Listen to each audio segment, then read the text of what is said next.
Imaginez qu'une espèce ultra avancée et high-tech venue de l'espace débarque sur Terre pour la conquérir. Et maintenant, entre eux et l'anéantissement de l'humanité, il n'y a plus que ce vaisseau. Au début de l'histoire, on voit quelques scientifiques qui ont découvert une planète dont l'atmosphère ressemble exactement à celle de la Terre. Dans les années qui ont suivi, une technologie si avancée a été inventée qu'il est devenu possible d'envoyer des signaux vers cette nouvelle planète, et ce projet a été baptisé Projet Beacon. Cette station de la NASA, construite à Hawaï, envoyait toutes les 24 heures un signal à un satellite présent dans l'espace, et ce satellite relayait ce signal jusqu'à la nouvelle planète. Les scientifiques avaient nommé cette nouvelle planète Planète G. Ensuite, nous voyons à Hawaï un garçon nommé Alex Hopper fêter son anniversaire dans un bar avec son frère Stone. Tous les deux discutaient de l'avenir d'Alex, quand une fille nommée Samantha est entrée dans le bar. Elle a commandé un burrito au poulet au serveur, mais on lui a dit que la cuisine était déjà fermée. Samantha a alors été très déçue car elle venait juste de finir le travail et elle avait très faim. À ce moment-là, Alex s'est levé pour aller parler à Samantha. Pour la rendre heureuse, Alex a décidé d'aller chercher un burrito au poulet dans le magasin de l'autre côté de la rue. Mais quand Alex est arrivé là-bas, ce magasin était aussi déjà fermé. Mais Alex n'était pas du genre à abandonner si facilement. C'est pourquoi il a décidé d'entrer dans le magasin par la porte de derrière pour voler. Il est entré dans le magasin, a pris un burrito dans le frigo et l'a réchauffé au micro-ondes. Mais tout cela a été enregistré par les caméras de sécurité et, en quelques instants, la police est arrivée pour l'arrêter. Mais Alex a réussi à échapper à leur emprise et s'est précipité pour donner le burrito à Samantha.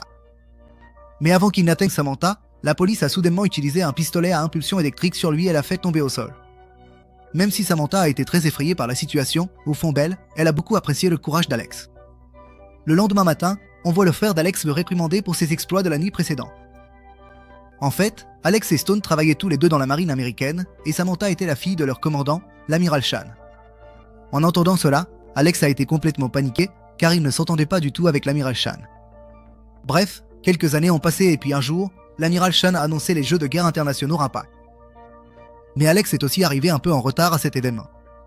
Aujourd'hui, il comptait demander la main de Samantha, la fille de l'amiral Shan, mais il était toujours aussi nerveux à l'idée de parler à Shan.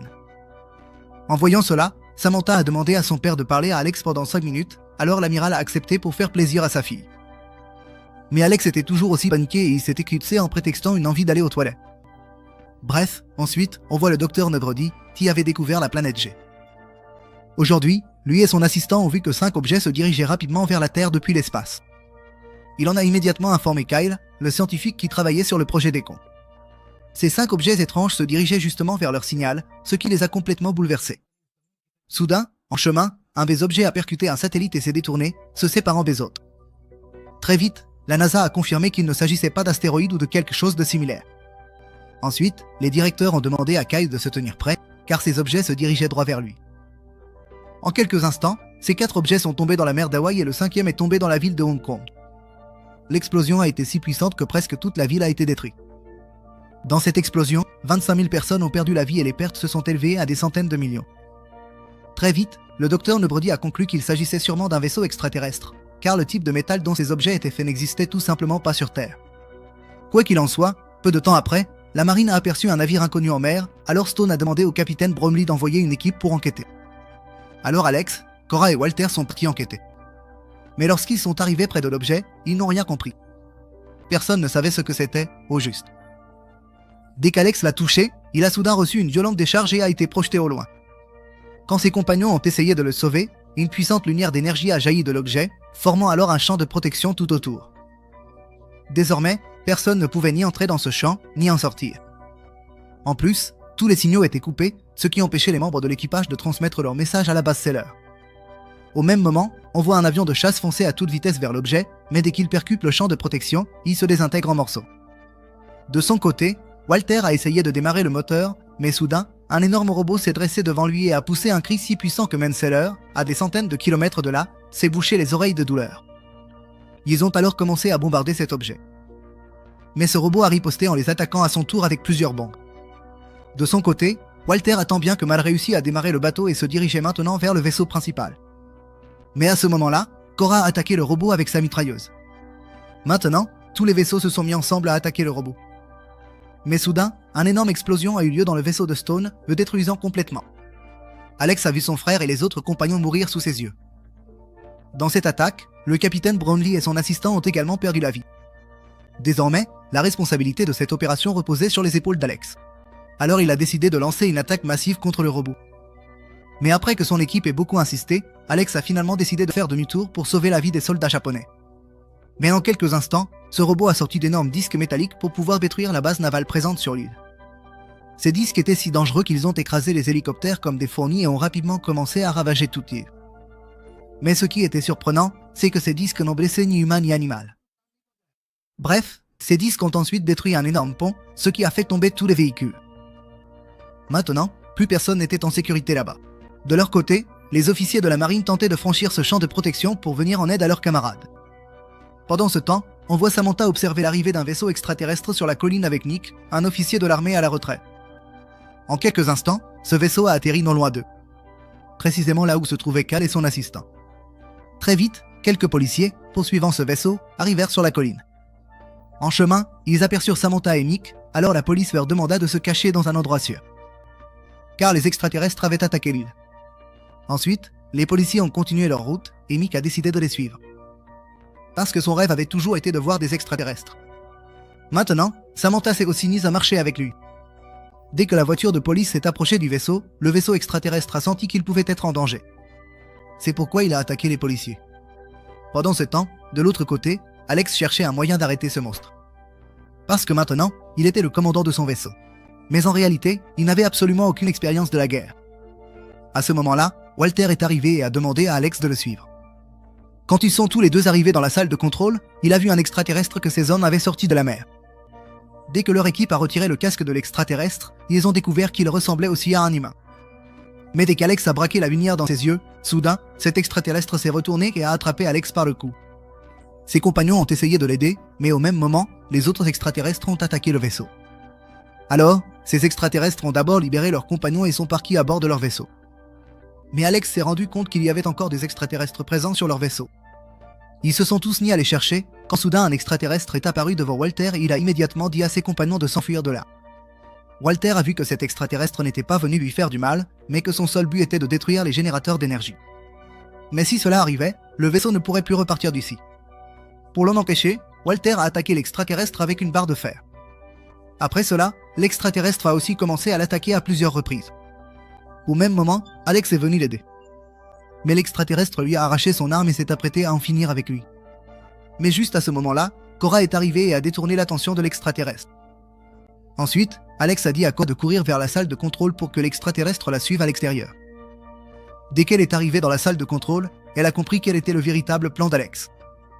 Alex avait attiré l'extraterrestre devant le canon, et Cora, profitant de l'occasion, l'a pulvérisé en un instant. De leur côté, lorsque Samantha et Nick sont arrivés plus loin, ils ont vu que les voitures de police étaient complètement détruites. Ils ont compris que cet endroit n'était absolument pas sûr. Alors, ils ont décidé de partir d'ici. Mais pour cela, Samantha devait récupérer la clé d'une voiture. Rassemblant son courage, elle s'est dirigée vers une voiture et a pris la clé à la ceinture d'un policier. Mais avant qu'il ne puisse sortir, soudain, des extraterrestres sont arrivés. Samantha et Nick, pris de peur, se sont cachés. Mais les extraterrestres n'ont rien trouvé d'intéressant là-bas. C'est pourquoi ils sont repartis. Alors, Samantha et Nick ont couru vers la voiture de police. Nick a commencé à rassembler des armes et Samantha a essayé d'appeler à l'aide par radio. Mais il n'y avait aucun signal là-bas. C'est alors que Kyle est soudainement arrivé et a expliqué que ce sont les signaux qu'il avait envoyés dans l'espace qui ont attiré les extraterrestres ici, et qu'en arrivant, ils ont détruit son laboratoire, tuant aussi son assistant. Pendant ce temps, de l'autre côté, le docteur Neji a déclaré lors d'une réunion avec les dirigeants du monde entier que les extraterrestres essayaient d'envoyer un signal vers leur planète. Pour cela, ils essaient de pirater les satellites créés par les humains. Si leur plan réussit, il ne restera plus aucune trace de l'humanité sur Terre. De son côté, Jimmy a essayé le casque qu'il avait récupéré des extraterrestres et s'est rendu compte qu'il bloquait complètement la lumière du soleil. Il en a immédiatement parlé à Alex. Jimmy avait un lézard et il a remarqué que les yeux des extraterrestres ressemblaient à ceux de l'animal. Il en a alors déduit que, tout comme les lézards, les extraterrestres ne pouvaient pas rester au soleil. Pendant ce temps, la nouvelle des attaques extraterrestres s'est répandue comme une traînée de poudre dans le monde entier et tous les gouvernements ont instauré la loi martiale. Ensuite, on voit que Nagada et ses compagnons essayaient de localiser le vaisseau des extraterrestres. Ils ont rapidement trouvé un moyen de suivre les vaisseaux extraterrestres, et ils pouvaient désormais savoir quel vaisseau avançait, ce qui leur permettait de préparer leurs attaques en conséquence. Mais ces extraterrestres n'étaient pas moins rusés non plus. Dès qu'ils ont compris qu'ils étaient surveillés, ils ont changé de trajectoire au dernier moment. De son côté, sur la colline, Samantha a dit qu'il fallait détruire les transmetteurs pour empêcher les extraterrestres d'envoyer un signal vers leur planète. Elle a dit que son petit ami Alex pouvait faire exploser toute la colline, mais qu'il était impossible d'envoyer un signal à travers le bouclier créé par les extraterrestres. C'est alors que Kyle a dit qu'il avait une machine spéciale qui pourrait peut-être permettre d'envoyer un signal. Mais cette machine se trouvait dans son ancien camp, là où les extraterrestres étaient présents. Mais pour la sécurité de la Terre, Kyle avait décidé de risquer sa vie. Il s'est approché lentement, se cachant des extraterrestres jusqu'à ce qu'il atteigne l'endroit. Mais dès qu'il a pris la machine pour partir, soudain, un extraterrestre l'a aperçu. Heureusement, Kyle ne l'a pas attaqué. C'est pourquoi l'extraterrestre ne lui a pas fait de mal non plus, et il est sorti sain et sauf. Pendant ce temps, de l'autre côté, en mer, les marins ont vu que 2 robots extraterrestres fonçaient sur eux pour les attaquer. Soudain, ils ont été attaqués des 2 côtés, mais Alex a avancé le navire juste à temps et a sauvé tout le monde. Ensuite, ils ont attaqué les robots sans relâche et les ont détruits. Mais la bataille n'était pas encore terminée. Peu de temps après, Samantha lui a envoyé un signal pour l'informer que les extraterrestres essayaient d'envoyer un signal vers leur planète. Le satellite allait être activé dans les 4 prochaines heures, et maintenant la marine devait arrêter ces extraterrestres avant cela. Nick a alors dit à Samantha qu'avant que la marine ne détruise cette colline, ils devaient partir d'ici au plus vite. De l'autre côté, Alex a appris qu'un nouveau vaisseau extraterrestre se dirigeait vers eux. Alors Alex leur a dit d'aller dans la zone la plus proche du lever du soleil. Ils ont rapidement réussi à le faire, puis Alex et Nagata ont brisé les vitres du vaisseau extraterrestre en attaquant sans relâche, ce qui a permis aux rayons du soleil de pénétrer à l'intérieur. Les extraterrestres hurlaient de douleur, et c'est alors qu'Alex et ses compagnons ont commencé à tirer sur eux de façon intense. Ils ont rapidement réussi à détruire le vaisseau. Mais à ce moment-là, 2 disques métalliques fonçaient pour attaquer leur vaisseau. En quelques instants, tous les marins ont sauté à la mer pour sauver leur vie. Il ne restait plus qu'Alex et Nagata. Finalement, alors que le navire était sur le point de couler, ils ont sauté dans l'eau. De leur côté, quand Mick et Samantha ont vu que le navire était complètement détruit, ils ont décidé d'arrêter les extraterrestres eux-mêmes. Mais Kyle est resté sur place, car il n'avait plus envie de risquer sa vie. Pendant ce temps, tous les marins sont montés dans un canot de sauvetage et ont atteint la rive. Mais tout le monde était très en colère. Parce que si les extraterrestres envoyaient le signal, ils étaient tellement avancés qu'ils ne pourraient plus jamais reprendre la Terre. C'est alors qu'Alex a eu une idée. Il a dit qu'il devrait utiliser le cuirassé. En réalité, ce navire avait plus de 70 ans et Walter ne savait même pas comment l'activer. Alors Alex a décidé de demander l'aide des anciens marins. Finalement, à sa demande, tous les anciens marins sont montés à bord du navire après tant d'années. Ensuite, tous ensemble, ils ont préparé un missile pour pouvoir détruire les transmetteurs situés sur la colline. Au même moment, on voit que le vaisseau mère des aliens s'est soudainement mis en marche. Avant que les aliens n'attaquent, Alex a commencé à élaborer un nouveau plan. Alex a demandé à son équipe de changer la direction du navire et de préparer les canons. Juste au moment où les robots allaient attaquer, Alex a dit à ses marins de jeter l'ancre du navire dans l'eau. En faisant cela, la direction du navire a soudainement changé et ils ont échappé aux bombes des robots. Ensuite, ils ont lancé une attaque puissante contre les aliens. À cause de l'attaque des aliens, une partie de leur navire s'est aussi brisée. Mais les marins n'étaient pas du genre à abandonner si facilement.